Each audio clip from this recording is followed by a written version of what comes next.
When I approached the gate, I heard, "Why is she still alive?" For a moment, I froze, trying with all my might to convince myself that they weren't talking about me. Then, through the ringing in my ears, I heard the words, "She's so annoying, always lecturing us about life, driving us crazy with her advice." The laughter that followed meant nothing to me. The words seeped through the cracks in the wooden fence, the same fence I had helped them build last summer, and hit me with the force of a physical slap. The weight of the ceramic pie dish in my hands suddenly became unbearable. At that moment, the woman who had brought this still warm apple pie to the family celebration died. She simply ceased to exist, right there, on the path leading to the backyard. And in her place, in the silence, another person was born. A person who would not turn around and walk away. A person who would stay to gather evidence. And when her pie cooled on the table, she began her silent trial. My feet carried me forward, around the corner of the house, like a body acting on inertia after the mind has shut down. One step, then another. The ground beneath my sandals was soft and well-tended. I remembered bringing them the first rolls of sod in my old station wagon because the delivery truck was too expensive. Now, people whose faces I didn't know were laughing on that same grass. The air smelled of grilled meat and sweet perfume. Strings of warm lights, strung across the yard, turned the evening into a scene from a magazine about the perfect life. A life in which, it turned out, I was an extra with an expired contract. I saw her, my daughter-in-law, Chelsea. She stood at the center of this universe, holding a glass of white wine, her laughter ringing like crystal. The same voice that had passed sentence on me just moments before. She noticed me, and her expression didn't falter for a second. A perfectly rehearsed smile, meant for guests, appeared on her face. "Clara, you made it." We were getting worried. Her voice was as sweet as molasses and just as sticky. She walked over, gave me a quick peck on the cheek that left my skin feeling cold, and took the pie from my hands. "It smells wonderful. I'll put it over here with the desserts." She placed it on the edge of a long table laden with salads, appetizers, and expensive cheeses. My pie, made from my mother's recipe, looked orphaned there, plain and out of place. Chelsea lightly touched my shoulder, a gesture that was supposed to look caring but felt like the command, "Stay here and don't get in the way," and returned to her friends. I was left standing alone amidst the noise. I felt transparent. People passed through me, their conversations and laughter flowing around me like water around a rock in a swift current. I searched for my son with my eyes. Stephen, my boy. He was standing by the grill, tongs in hand, enthusiastically telling a story to a tall man in a bright shirt. He saw me arrive. I knew he saw me. But he didn't come over, didn't hug me, didn't even nod. He simply pretended I wasn't there. Suddenly, someone clinked a fork against a glass. It was Stephen. He raised his glass, and the crowd quieted down. His face was glowing in the warm light of the string lights. "Friends, thank you all for coming. I want to raise this glass to the most important person in my life, to the architect of our happiness, my incredible wife, Chelsea, and to our family." "To family," echoed across the yard. Dozens of glasses were raised.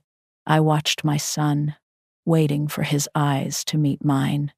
He scanned the crowd, friends, neighbors, Chelsea's parents, but his gaze slid past me as if I were an empty chair.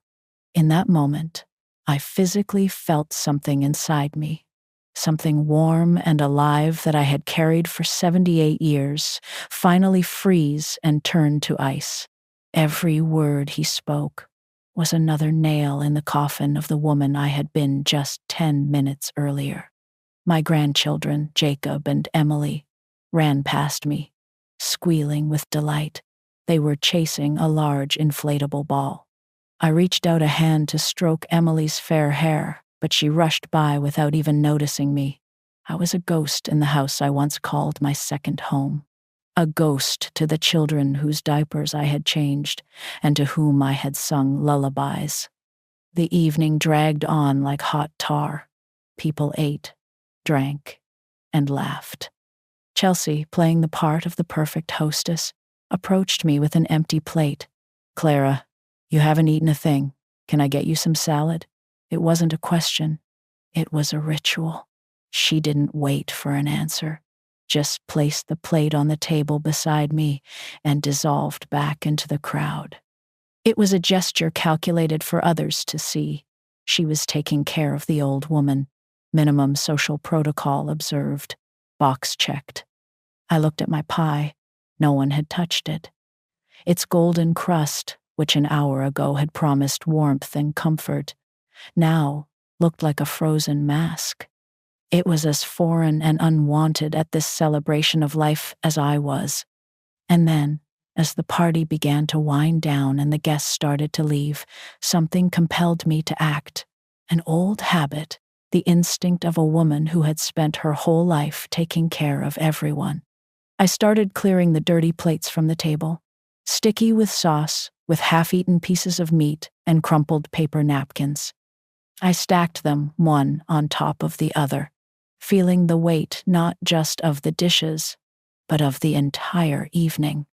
I walked over to the large glass doors that led to the kitchen, and in the dark glass, against the backdrop of the brightly lit yard, I saw my reflection, a stooped old woman in a worn cardigan, holding a tower of dirty plates.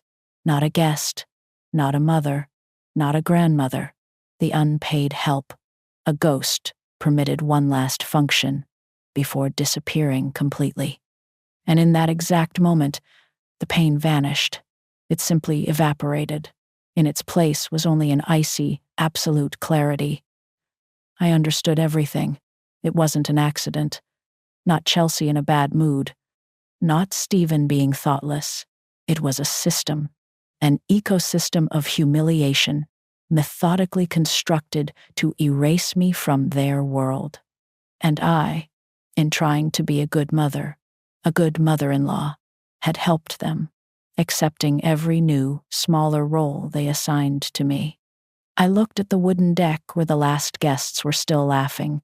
My gaze swept over the perfect lawn, the new fence, and suddenly an image surfaced in my mind. A bank office, 20 years ago. My late husband and I were signing papers. I was writing a check for $40,000, my entire savings, the inheritance from my parents, as a down payment on this very house for our son. We weren't just giving him money.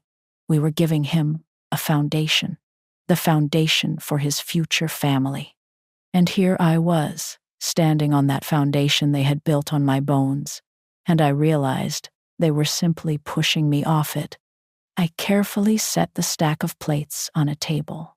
Then I walked over to the dessert area and picked up my pie dish, now completely cold and untouched. I didn't wipe away any tears, because there were none. I felt no anger, only the calm, cold resolve of a surgeon who makes a diagnosis and knows the only solution is amputation. I turned and walked away. Without looking back, I walked past Chelsea, who was saying goodbye to some guests, and she didn't even notice my departure. I quietly closed the gate behind me. The icy clarity in my mind solidified into a plan. They had built their perfect world on my foundation, and I was going to take that foundation back, stone by stone, down to the last penny. The trial I had begun an hour ago was over. The verdict had been delivered, and I would be my own executioner. The night didn't bring sleep. It brought silence, and in the silence, clarity. The thoughts that had once been a chaotic swarm of pain now arranged themselves into clean, cold lines. I did not weep. Tears are for those who still hold on to hope. I saw reality with a burning certainty, a reality where I was not a mother but an expense item waiting to be written off. In the morning, sunlight filled my small kitchen but brought no warmth. I didn't brew coffee. I didn't turn on the radio. I moved with the methodical precision of a person who knows their every next step. I went up to the attic. The air was thick, saturated with the smell of dust, old books, and mothballs, the scent of time that has stood still.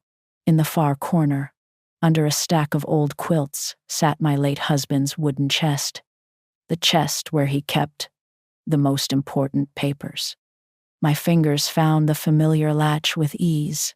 Inside, lying atop birth certificates and old photographs, was a thin cardboard folder tied with a faded ribbon. I untied it. The documents within felt fragile to the touch. The purchase agreement for the house at 34 Oak Street. The date was 20 years old. My hands did not tremble as I unfolded the yellowed pages.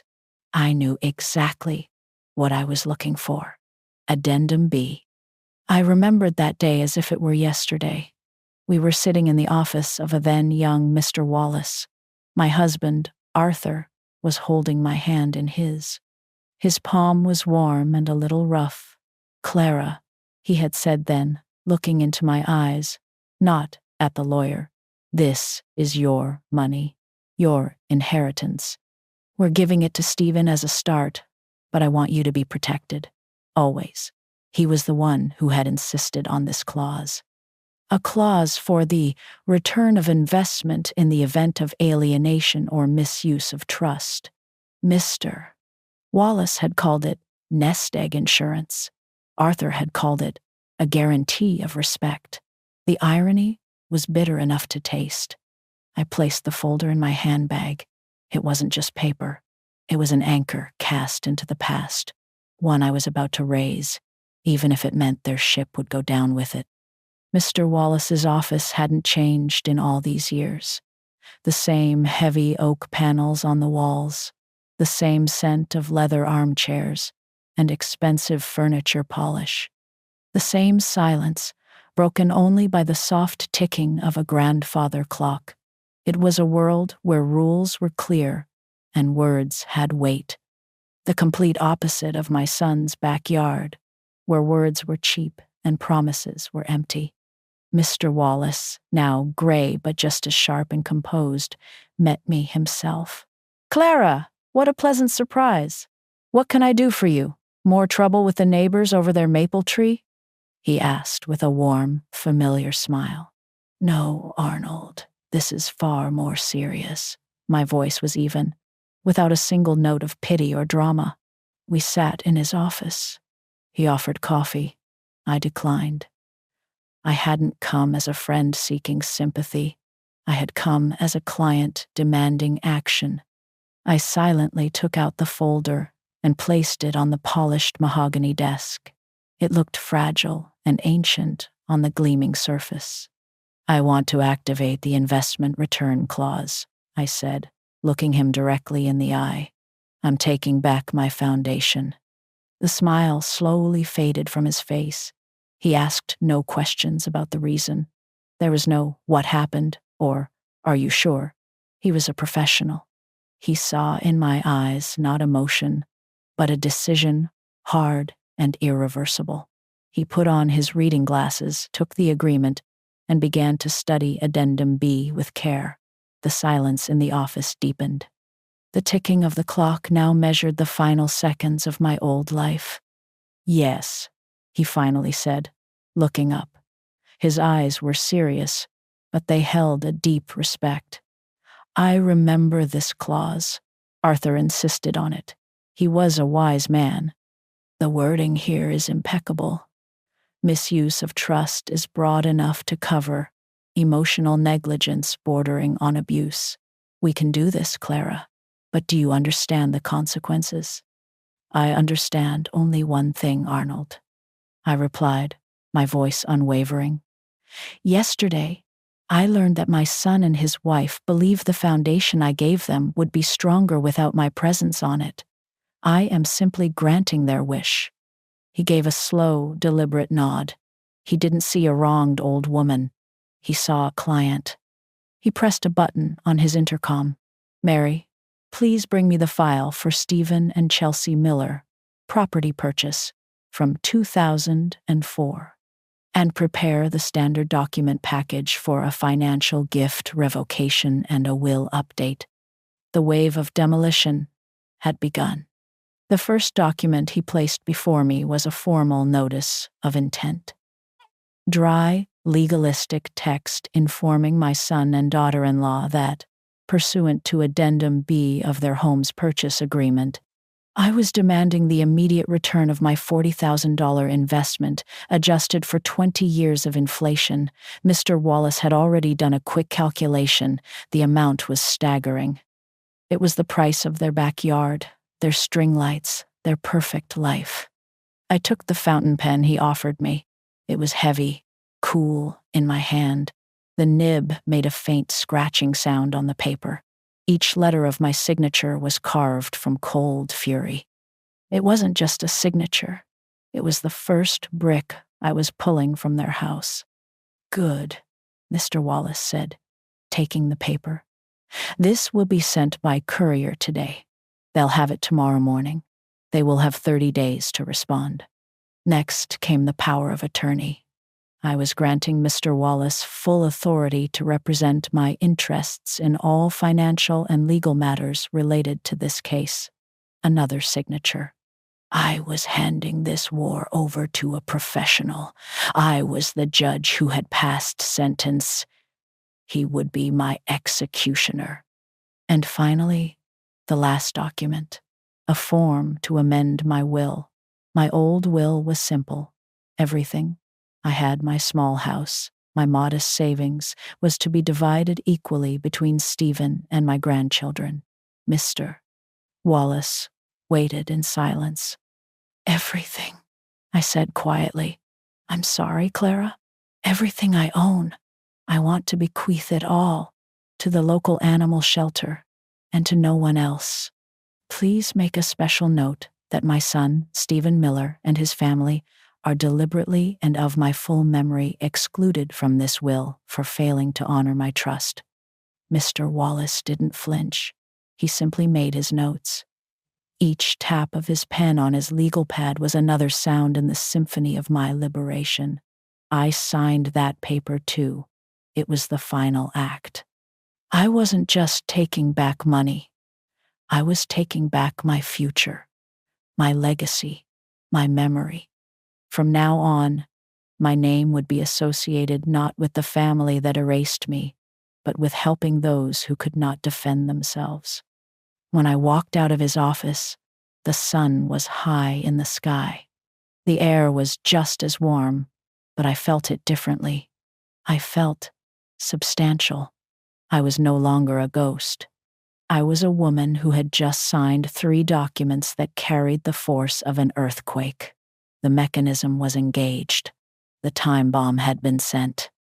And I felt not joy, not sadness, but only a calm, cold satisfaction of order being restored. Justice, it turned out, smelled of old paper and fresh ink. The day after my visit to Mr. Wallace's office was a day of profound and unfamiliar peace. I woke to the gentle chirping of sparrows outside my window, not to the heavy weight of dread in my chest. For the first time in years, I felt that the air I was breathing was entirely my own. I spent the morning in my garden, a small patch of earth behind my house that had always been my sanctuary. The soil was cool and damp against my fingertips as I carefully weeded around my tomato plants. Here, things made sense. You tended to what you wanted to grow, and you removed what choked the life out of everything else. It was a simple, honest transaction. I pruned the rose bushes Arthur had planted for me on our 25th anniversary. Their thorns pricked my fingers through my worn leather gloves. But the pain was clean, a small price for the beauty they offered. It was a good pain, an honest pain. Unlike the dull, unending ache of being slowly erased by the people I loved most. As I worked, I felt the tight knot of anxiety that had lived in my stomach for years begin to unravel, thread by thread. I was reclaiming my territory, not just legally, but spiritually. This garden, this house, this life, they were mine. My phone, which I had brought outside and placed on the small wrought iron table, had been silent all morning, a blissful, uninterrupted quiet. I had almost forgotten its existence until, around noon, it buzzed, a single, sharp vibration against the metal tabletop. I paused, a clump of weeds in my hand. For a moment, a ghost of my former self surfaced, a flicker of instinct to immediately check, to see if my son or grandchildren needed something. It was a response conditioned by decades of service. But the woman who had signed those papers yesterday was not the same. I deliberately finished pulling the weed, shook the dirt from its roots, and placed it in the bucket beside me. Only then did I walk over to the table, wipe my hands on my apron, and pick up the phone. The screen lit up with a message from Stephen. "Mom, we just got a letter from a lawyer. What is this?" I read the words, and I felt nothing. No panic, no guilt, only a cold, analytical calm. I deconstructed his message as if it were a legal document itself. He didn't ask, "Mom, are you okay?" He didn't ask, "Why are you hurt?" He asked, "What is this?" He wasn't asking about my pain. He was asking about an inconvenient piece of paper that had disrupted his perfect world. He saw it not as a consequence of his actions, but as a problem that had appeared out of nowhere, an administrative error he needed his mother to fix. I stared at his name on the screen. Stephen, the boy whose scraped knees I had bandaged, whose nightmares I had soothed, whose first car I had helped him buy. That boy was gone. In his place was a man who had stood by a barbecue, laughing with friends, while his mother was being ritually excluded from his family, from his life. He had made his choice in that backyard, with every glance he averted, with every word of praise for his wife, and not a single acknowledgement for me. My thumb hovered over the keyboard. The old Clara would have typed a long, emotional reply, explaining her pain, trying to make him understand. She would have pleaded her case. But the new Clara knew that was a losing game. You cannot explain the view from a window to a person who refuses to open their eyes.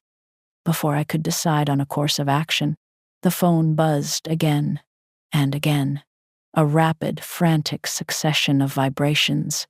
A digital siege had begun. "Clara, what the hell is this? Is this some kind of sick joke? You can't do this to us.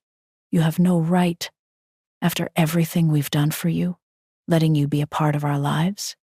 Her words were like perfectly crafted little knives, each one designed to wound, to instill guilt, to provoke a reaction. Letting you be a part of our lives. The sheer, breathtaking arrogance of it. As if my presence was a gift they bestowed, not a birthright I was owed. I remembered the nights I had spent babysitting so they could go on fancy vacations. The weekends I had spent helping them paint the nursery. The check for $40,000 that I had signed with a hand trembling with love and hope for their future. They hadn't let me be a part of their lives. They had consumed my life to build their own. My phone was now a relentless engine of assault, buzzing and lighting up every few seconds. "Stephen, Mom, please answer me. Chelsea is freaking out. You're scaring us." Scaring you? I thought. I was scaring them. The ghost they had tried so hard to ignore had suddenly materialized, not with tears and pleas, but with a lawyer and a legally binding contract. They weren't scared for me. They were scared of me. They were scared of the power I had forgotten I possessed. "This is because of the party, isn't it? You're always so sensitive. You twist everything into some drama." Stephen's father would be so ashamed of you right now, using his memory to hurt your own son. The mention of Arthur was a low blow, but it didn't land. It glanced off the new armor I wore. Arthur would not be ashamed. Arthur was the one who had insisted on the clause.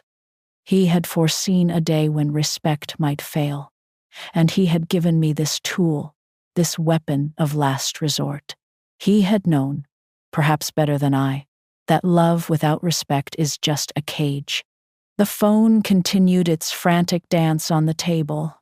It was a swarm of digital hornets, trying to find a chink in my armor, trying to sting me back into submission. I watched it, detached, as if observing a scientific experiment. Their panic was evidence. Their lack of introspection, their immediate pivot to accusations and gaslighting, it was all the final proof I needed that my decision had been correct. There was no remorse in their messages, no curiosity about my feelings, only outrage that their ATM had suddenly grown a spine. I thought about their world, the perfect lawn, bought with my money, the expensive grill where my son had stood, proclaiming his love for his family, a definition that no longer included me. The string lights that cast a warm, golden glow on a scene of cold, brutal betrayal. They had built a beautiful stage, and on it, they had performed my execution. Now the stage itself was being repossessed, and they were screaming at the stagehand. I let the phone buzz itself into a frenzy for another full minute. I let their panic reach its peak. I wanted them to feel, for just a moment, the frantic helplessness I had felt standing outside that fence, listening to that cruel, dismissive question, "Why is she still alive?" Then, with a slow, deliberate movement, I picked up the phone. My hand was perfectly steady. My heart was a slow, even drumbeat. I was not a victim reacting in anger. I was a judge, closing a case. I opened my contacts. I scrolled to Chelsea. Her name glowed on the screen. My thumb tapped it. A menu of options appeared. I pressed, "Block this caller." A confirmation message popped up. "You will not receive phone calls, messages, or FaceTime from people on the block list." I pressed the red block contact button, and just like that, she was gone. One half of the noise in my life, silenced with a single tap. Next, I scrolled to Stephen. This one caused a brief, fractional pause. A whisper of a memory, a small hand clutching mine, a childish voice saying, "I love you, Mommy." I blinked it away. That boy was a ghost, and I was done living with ghosts. I tapped his name. I pressed, "Block this caller." I confirmed. Silence. The phone in my hand was suddenly still. The screen went dark. The barrage was over. The siege had failed. I held the silent, dark rectangle in my hand for a long moment. For years, this device had been a leash, a way for them to summon me, to manage me, to dole out scraps of attention when it suited them. It had been a source of anxiety, the anticipation of a call that might be kind or cutting, the dread of a text message left unread. Now, it was just an object. Its power over me was broken. I walked back to the wrought iron table and placed the phone face down. The screen was hidden. Its potential to light up with their demands was neutralized. I could hear the sparrows again. I could feel the gentle breeze on my face. I looked at my garden, at the vibrant reds of the tomatoes and the deep greens of the leaves. A sense of profound calm washed over me. It was not the giddy thrill of victory. It was the quiet, unshakable certainty of justice. I had not declared war. I had simply built a wall, a boundary. And for the first time, I was the one who decided who was allowed on the other side. The answer, I now knew, was no one who believed my existence was a question to be debated. I picked up my gardening trowel and went back to work. There were still weeds to pull. 2 days of silence followed my digital blockade. It was a dense, weighted silence, not the peaceful quiet of my garden. It was the calm before a storm, the deep breath a predator takes before it strikes. I knew they wouldn't give up. The letter from Mr. Wallace was a mortal threat to the comfortable kingdom they had built, and they were not the kind of monarchs to abdicate gracefully. They would come. The only question was when. I used the time to prepare. Not emotionally, that battle was already won, but physically. I went through my house, room by room, with the dispassionate eye of an auctioneer. I sorted through decades of accumulated life, separating memories from objects. The porcelain figurines my mother had collected, the hand-knitted blankets I had made for my grandchildren when they were babies, the silver photo frames holding images of a family that no longer existed. Each item was a small tether to the past, and I was methodically cutting them. I packed them into sturdy cardboard boxes, labeled not with their contents, but with their destination. Donation, storage, trash. The house slowly transformed around me. It was no longer a home, filled with the echoes of a family. It was becoming a clean, neutral space, a shell that I was preparing to leave behind. The boxes stacked in the living room were not just containers for my possessions. They were monuments to my decision. They were a physical manifestation of my independence. They came on the third day, late in the afternoon. The sun was casting long shadows across my lawn when their sleek, dark SUV pulled into my driveway. It looked alien and imposing parked next to my modest 10-year-old sedan. I was in the living room, taping up a box labeled Arthur's Books, when the doorbell rang. It wasn't a gentle chime. It was a hard, impatient press, a summons. I took a deep breath. I was not afraid. I felt a strange, crystalline calm. I walked to the door, my footsteps steady on the hardwood floor. I looked through the peephole. It was them. Stephen stood slightly behind Chelsea, his face a mask of anxiety and confusion. Chelsea was in the foreground, her arms crossed, her jaw set in a line of righteous indignation. She looked like a general preparing to lay siege to a fortress. I opened the door. I didn't open it wide in welcome. I opened it just enough to block the entryway with my body. I said nothing. I simply stood there and waited. The silence stretched, thick with unspoken accusations. It was Chelsea who broke it, her voice sharp and brittle. "Are you going to let us in, Clara? Or are we going to have this conversation on your doorstep for all the neighbors to see?" I stepped back, allowing them to enter. They walked into my living room and stopped dead. Their eyes widened as they took in the scene. The stacks of boxes, the bare patches on the walls where pictures used to hang, the stark, transitional state of the room. It was undeniable proof that my actions weren't just a threat on a piece of paper. This was real. This was happening. On the coffee table, positioned with deliberate care, lay the folder from Mr. Wallace's office. It sat there like a loaded gun, a symbol of the new, unbreachable legal reality that now separated us. "What is this?" Stephen finally managed to say, his voice barely a whisper. He gestured vaguely at the boxes. "Mom, what are you doing?" "I'm packing," I replied.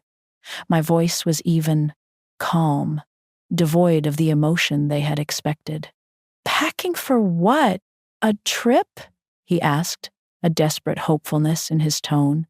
"No, Stephen," I said, looking him directly in the eye for the first time.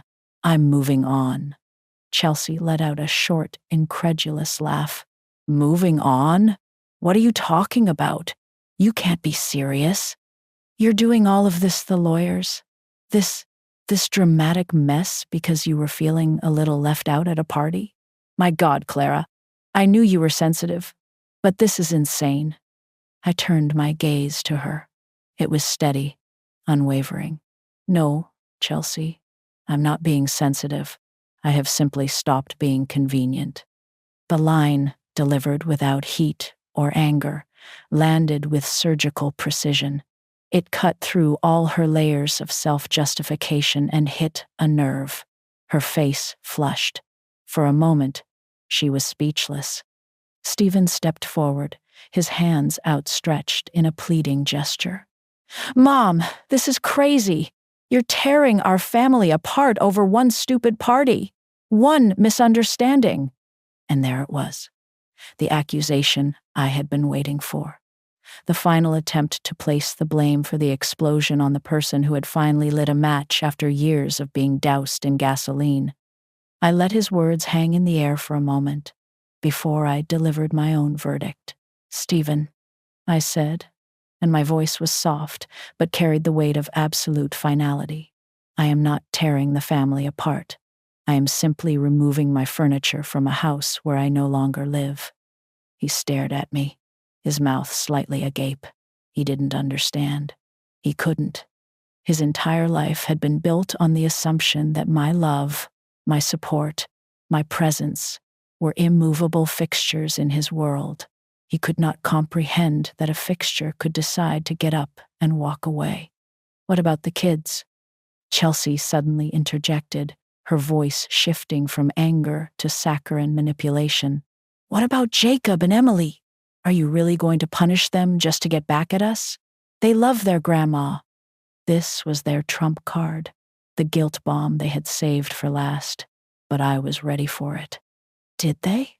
I asked, a genuine curiosity in my voice. "Did they love their grandma at the party, when they ran past me as if I were invisible?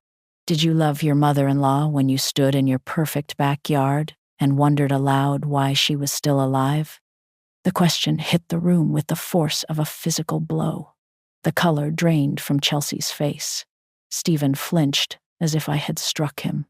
The air crackled with the ugly, undeniable truth that had been spoken aloud for the first time. Chelsea stammered, I didn't. You weren't supposed to hear that." "But I did," I stated simply. And in that moment, I understood everything. You didn't see a mother. You didn't see a grandmother. You saw a burden, an obligation, a problem that you wished would simply disappear. Well, congratulations, Chelsea. Your wish is coming true. "That's not what she meant," Stephen protested weakly, his loyalty to his wife a pathetic, conditioned reflex. "You're twisting her words." "Am I?" I turned my full attention back to him. "Then tell me, Stephen, when you raised your glass to toast your family and you looked at every single person in that yard except for me, what did you mean? When you watched your wife treat me with polite, dismissive contempt all evening and you said nothing, did nothing, what did you mean by that?" Your silence was louder than her words. "Your silence," was my answer. He had no response. He just stood there, a man-child caught between the woman who gave him life and the woman who now ran it. He looked helpless, broken. A part of me, a deeply buried maternal instinct, felt a flicker of pity. I extinguished it. Pity was a luxury I could no longer afford. "This house," I said, my voice now taking on the rhythm of a closing statement. "The down payment for this life you've built. That was my inheritance. Money my parents worked their entire lives for. I gave it to you not as a transaction, but as an act of love, a foundation upon which you could build a family. And you took that foundation and you built a wall on it to keep me out. The contract you received from Mr. Wallace is not an act of revenge. It is a simple correction of an investment that has gone bad. I am recalling my assets from a failed enterprise." Chelsea, recovering her composure, sneered. "So that's what this is about. Money. It was always about the money with you, wasn't it?" I almost smiled. It was a pathetic, last-ditch effort to reframe me as the villain. "No, dear," I said calmly. It was never about the money. It was about what the money represented: trust, respect, love. You devalued all three. The money is just the only thing I can legally take back. It's a symbol, a receipt for a lesson learned far too late in life. I walked over to the front door and opened it wide. The late afternoon sun streamed in, illuminating the dust motes dancing in the air. The duel was over. The 30-day notice is on its way, I said, my tone now purely informational. Mr. Wallace will be handling all further communication. There is nothing more for us to discuss. Please leave. They stood frozen for a moment, unable to process this final, calm dismissal. They had come expecting tears, arguments, a negotiation. They had found a closed door. Stephen looked at me one last time, his eyes pleading, searching for a sign of the mother he remembered. He found none. He found only a stranger with my face. He turned and walked out without another word. Chelsea shot me a look of pure, unadulterated hatred, then followed him, her heels clicking angrily on the pavement. I watched them get into their expensive car, the symbol of their success, and drive away. I closed the door and leaned my back against it, the cool wood a comfort. The silence that filled the house now was different. It was not the silence of dread or anticipation. It was the silence of emptiness. The silence of a chapter finally, irrevocably closed. I looked around at the boxes, at the dismantled pieces of my life. My legs felt weak. I slid down the door until I was sitting on the floor, and then I allowed it, one single tear. It welled up in my eye, traced a hot path down my cheek, and fell onto my hand. It wasn't a tear of sadness. It wasn't a tear of anger. It was a tear of pure, absolute relief. The war was over. I had survived. And for the first time in a very long time, I was free.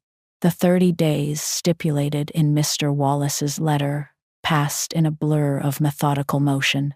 There were no more calls, no more visits, only the sterile, impersonal communication of lawyers. Stephen and Chelsea, faced with the unbreachable wall of legal fact, chose the only path available to them. They paid. I never learned the details of how they scraped the money together, whether they took out a second mortgage, sold assets, or emptied their savings. It didn't matter. The transfer appeared in my bank account on the 29th day, a silent, digital admission of their defeat. It was a sum of money large enough to change a life, and it would. Mine. My old house sold quickly. The boxes I had packed were moved not into a new house, but into a small, bright apartment on the other side of town.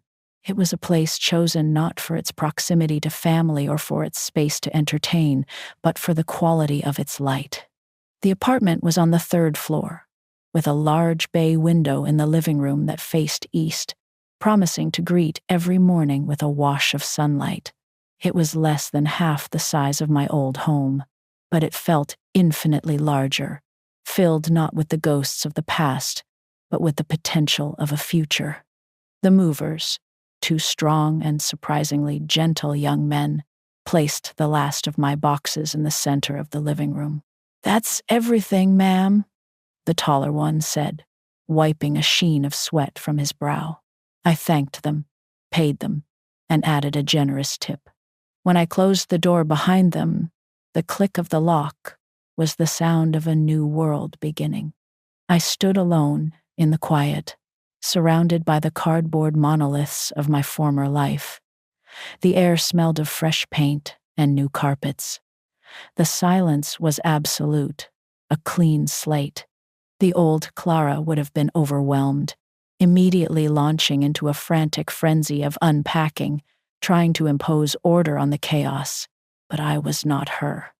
I navigated the maze of boxes to find one marked Kitchen Essentials. My hands were steady as I sliced through the packing tape with a small utility knife.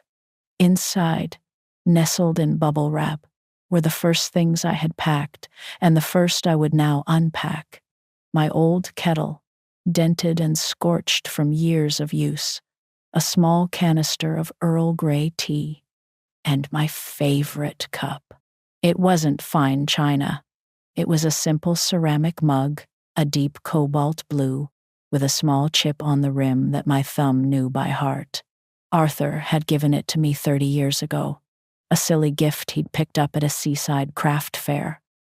But it was the cup from which I had drunk tea on thousands of mornings, through good times and bad. It was a vessel of continuity, a tangible piece of my own private history. I carried my treasures to the small, clean kitchen. I filled the kettle with water, the sound of the gushing tap echoing in the empty apartment. I set it on the stove and clicked on the gas flame, a satisfying whoosh and a circle of blue fire springing to life. While the water heated, I didn't rush to unpack plates or cutlery. Instead, I walked into the empty living room. The large bay window was bare, with no curtains to obstruct the view. Below, the city hummed with the gentle, anonymous rhythm of life. Cars passed, people walked their dogs, leaves rustled in the trees of a small park across the street. It was a world that knew nothing of me, that asked nothing of me. I was not a mother here, not a mother-in-law, not a grandmother. I was simply a woman in a room, watching the world go by. The kettle began to whistle, a high, clear note that cut through the silence. It wasn't an alarm, it was a call. I returned to the kitchen, the steam from the kettle fogging the window pane. I placed a tea bag in my blue mug and poured the boiling water over it. The rich, bergamot-scented steam rose to meet me, an aroma of pure, unadulterated comfort. I carried the steaming cup back to the living room. There was no furniture yet, save for a single wooden dining chair the movers had brought in first. I pulled it up to the bay window. I sat down. The warmth of the mug seeped into my palms, a grounding, physical sensation. This was my first ritual in my new world. Not unpacking boxes, not arranging furniture, just this, sitting with a cup of tea, in a pool of afternoon sunlight, in a space that was entirely my own. I wasn't running from the past. I was consciously, deliberately, founding the future, a future built on small, quiet moments of peace, not on grand, hollow gestures of familial duty. I took a sip of tea. It tasted like freedom. I sat there for a long time, perhaps an hour, perhaps more. The sun dipped lower, painting the sky in hues of orange and lavender. The streetlights in the park below flickered on, one by one. I watched it all, present in a way I hadn't been in years. I was not waiting for a phone call. I was not bracing for a passive-aggressive comment. I was simply being. A soft knock on the door startled me. It was hesitant, almost timid, completely unlike the demanding summons of a few weeks prior. My first instinct was a flicker of apprehension, a ghost of the old defensive crouch. But I dismissed it. That world could no longer reach me here.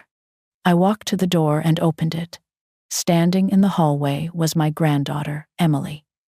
She was 17, a young woman caught in that awkward, beautiful space between childhood and whatever comes next.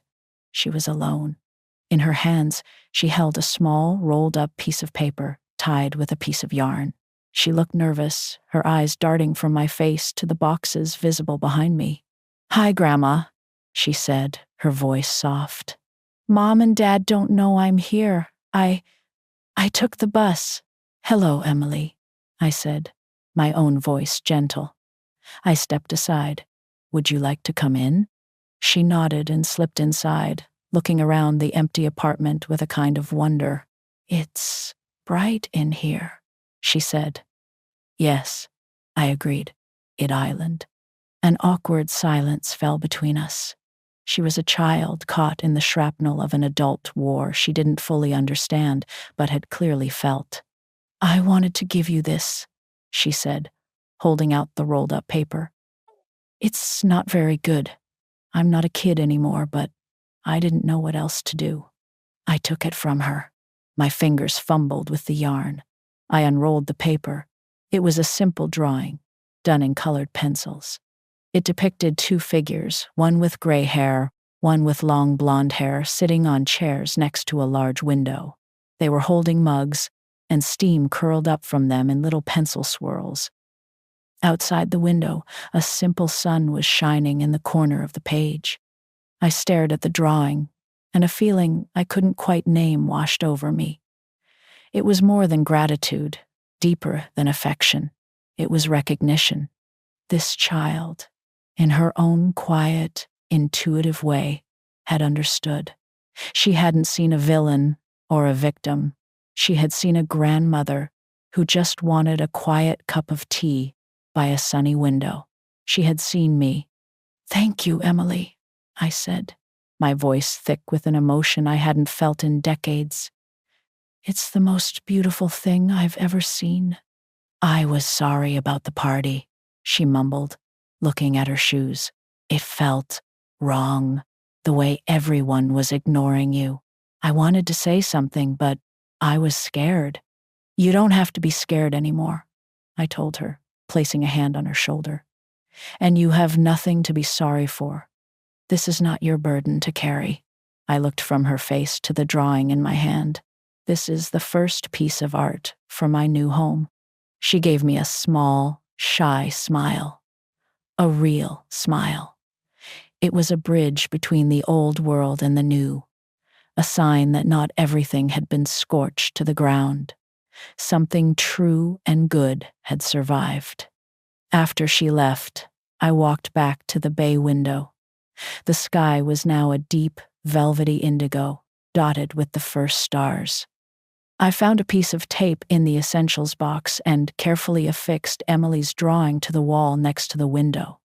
It hung there, simple and profound, a declaration.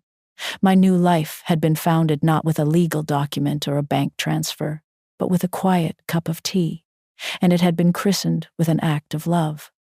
I was not just whole, I was home. 6 months passed. 6 cycles of the moon, 6 seasons of change in the small park across the street. My new life took on a gentle, quiet rhythm, like a slow and steady heartbeat. The apartment, once a collection of boxes and empty spaces, was now a home. Not a shrine to the past, but a curated gallery of the present. Arthur's books lined a small bookshelf, their presence a quiet comfort, not a painful reminder. Emily's drawing had pride of place on the wall by the window, a daily testament to a bond that had been reforged, not broken. My days were filled with simple things. I volunteered twice a week at the animal shelter I had named in my new will. The quiet companionship of the abandoned creatures, a balm to my soul. I joined a book club at the local library. I learned to paint with watercolors, my early attempts clumsy and amateurish, but a source of pure, unadulterated joy. I was not just passing time. I was filling it with purpose, a purpose defined entirely by me. The small, succulent Emily had brought me a few weeks after her first visit sat on my windowsill. It was a sturdy, resilient little plant, thriving in the direct sunlight. She had told me it was called a ghost plant, and we had both laughed at the irony. But it wasn't a ghost. It was vibrantly, stubbornly alive. I watered it every Sunday, a small ritual of nurturing a life that asked for so little and gave so much quiet beauty in return. One Tuesday morning, a thick, cream-colored envelope arrived in my mailbox.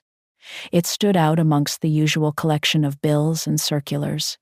It had no return address, but I recognized the handwriting instantly. It was Stephen's. My heart did not pound. My hands did not tremble. I felt a quiet curiosity, the detached interest of a historian examining an artifact from a bygone era. I took the letter upstairs, placed it on my small kitchen table, and made myself a cup of tea in my cobalt blue mug. Only when the tea was steeped and I was settled in my chair by the window did I pick it up. I opened it not with a letter opener, but with my finger, a simple, mundane action for what was once a matter of life and death. The letter was long, several pages covered in his familiar, slightly slanted script. I began to read. It was not the angry, accusatory screed I might have once expected. It was a broken, meandering confession. He wrote of the sleepless nights, the hollow feeling in his own home. He wrote of how the silence between him and Chelsea was now a chasm, filled with unspoken resentment. The perfect life they had built had revealed itself to be a hollow facade once the foundation was removed. He wrote about his memories, things I thought he had long forgotten, learning to ride a bike in the park, my hand steady on his back, the time I sat up with him all night when he had a fever, the apple pies I used to bake, the smell of which, he wrote, was the smell of safety. He was mourning the mother he had taken for granted, the one he had allowed his wife to erase. He apologized, not just for the party, but for everything, for the years of casual neglect, for the choices he made, for the weakness he had shown. He asked for nothing. He didn't ask for forgiveness, or for me to come back, or for things to be as they were. It was simply a litany of regret, a man finally taking stock of the rubble he had created. He ended the letter with a simple sentence, "I miss my mom." I read the last line and took a slow sip of my tea. The words were sad. They were tragic, but they were his sadness, his tragedy. They no longer belonged to me. The pain he described was a ghost from a house I no longer lived in. I felt a distant, detached pity for him, the way one might feel for a stranger in a story. His repentance was real, I believed, but it had come too late. It was the rain falling on a field after the harvest was already over. It could not make the dead stalks grow again. I carefully folded the pages and slipped them back into the envelope. For a moment, I considered tearing it up or burning it in a symbolic act of release, but that felt too dramatic, too theatrical. It would give the letter a power it no longer had. Instead, I rose from my chair and walked to the small wooden desk in the corner of the room. I opened the bottom drawer. It was mostly empty, containing only a few old tax documents and some spare stationery. I placed the letter inside, at the very back. I did not bury it under other things. I simply gave it a place. It was a part of my story, a historical record. It deserved to be filed, not destroyed. I closed the drawer. The soft click of the wood was the sound of a final, quiet closure. The past was not forgotten. It was not erased. It was simply archived. It had been processed, understood, and put away. It no longer had any power over my present. I walked back to the window. The morning sun was streaming in, catching the faint layer of dust on the leaves of the little ghost plant, making them shimmer. I touched a thick, fleshy leaf with the tip of my finger. It was cool and firm and full of life. I looked out at the world below, the steady, indifferent, beautiful rhythm of it all. The wound that had once defined me had healed. It had not disappeared. A faint, silvery scar remained, a reminder of the battle. But it no longer ached. It was simply a part of the landscape of me. And in that moment of profound inner silence, the answer finally came to me. The answer to the question that had been hurled over a suburban fence, the question that had shattered one life and founded another. Why is she still alive? My gaze drifted from the plant, past my own reflection in the clean glass, to the endless blue sky beyond. Now I know, I thought. The words formed not in my mind, but in my very soul. A quiet, certain, unshakable truth. To see the sun rise in my own window, to hear the silence that belongs only to me, to feel the warmth of a teacup in my own two hands. A soft, genuine smile touched my lips, to finally take my place at my own table.